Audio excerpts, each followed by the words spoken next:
Ұстама телефонымды. Тұр. Неге кіріспет сені? Тартпадың мені саған? Почтама? Сен итерме аяғын қолыңды тарт. Итермеңіз деймін телефонмен. Қолыңды тарт.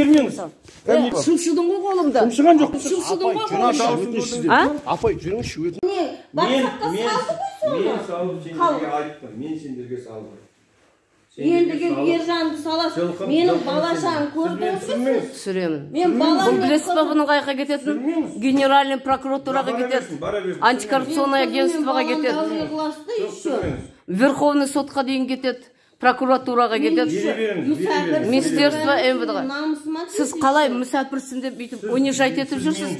238 қазір мен айтпады демеңіз, осы жерге прокуратурадан адамды да, полициядан да шақырамын. Сіз ауылдікі деп, может, сөйтіп ойларсыз. Комиссия шақыртам даже, надо будет. Есіңізде болсын.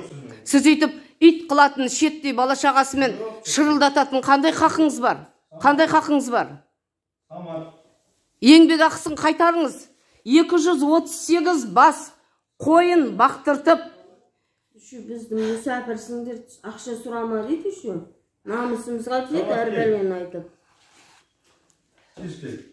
14 сиыр.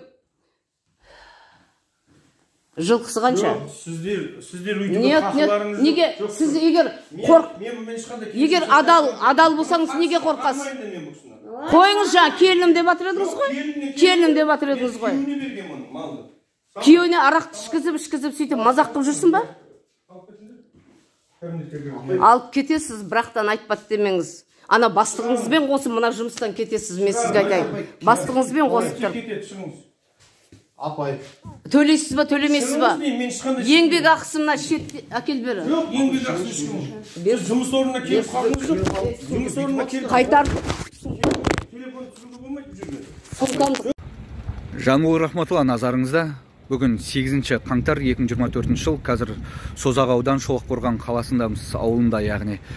Осындағы жергілікті Шолаққорғанның Қазпоштасының директоры Смайлов Нұрлан деген өзінің жеке бір 250-дей қойын, 60-80 жылқысын, бір 20 шақты сиырын бір жас отбасыға 4 баласымен қойшы етіп жалдап бақтырыпты, жалақысын бөліп, кішкентай ғана бөліктерін беріп, соңында айқай-шу шығарып, қойларын басқа, малдарын басқа жаңағы қойшыларға беріпті да, бұлар қуып шығыпты.